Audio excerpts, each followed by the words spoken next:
Now, the plane tracking service Flight Radar 24 suggests that the aircraft deviated from its usual route. It went much further south than the other airliners passing over Ukraine, flying directly over the combat zone. It's unclear why it took that path. And this isn't the only unusual circumstance surrounding the disaster. Let's get more now from wireless communications professor Misha Dola. Professor, thanks so much for joining us. I'd like to start, if I may, with the latest development. Now, that's that media agencies are now citing a source in the Malaysian Airlines saying that the Ukrainian air traffic controllers directed the plane to fly at a lower height than originally requested.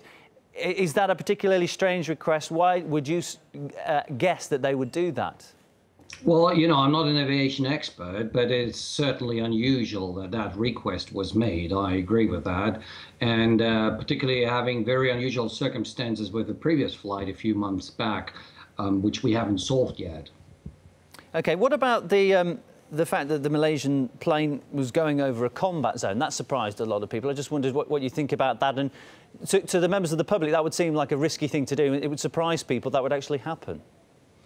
It seems quite common, actually. I've been quite a lot in planes which flew over, you know, combat zones, and I was thinking myself, it's a bit of a risky thing to do. But in this particular circumstance, what is actually suspicious is that the plane has deviated from a route it typically takes, which seems to be now very, very different from a flight just the day before.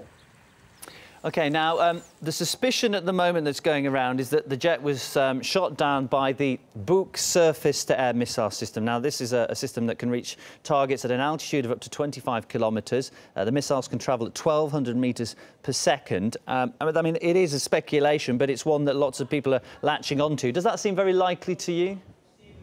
It's probably the most likely case, given the video footage of the self-propelled rocket is real and is authentic. If that's the case, that probably was actually shot down. Now, to really verify that, we would need the radar signatures of the Russian, Ukrainians, and maybe the US, who's covering the whole military space there, because that's the only thing which would really confirm that an object has been flying at a high speed towards the airplane. OK, that takes us on probably to the most important question, which is that would it actually be possible to establish for sure where the missile came from? Because the most important thing is going to be to clarify, was it launched by the army or was it launched by the opposition if this happened? Yes, so there are different ways of doing that. The easiest way of doing it is, if you look at the video you have, you determine the angle of the self-propelled rocket, and you know more or less where it actually has departed from. But you can use the shadow of the sun to determine from which directions actually come. So that's a very rough indication. And my guess is, I've done a little bit of calculus. It's coming probably from the eastern border, not from Russia, though. The really rigorous method, though, would be to look at the radar traces, which I'm sure all the Russian and the Ukrainian militaries keep, because they're trying to protect their airspace. OK, well, in that case, it'd be fascinating to see what kind of information in that realm appears in the future then. Thanks so much for joining us, though. That's wireless communications professor Misha Dola. Very interesting. Thank you. Thank you.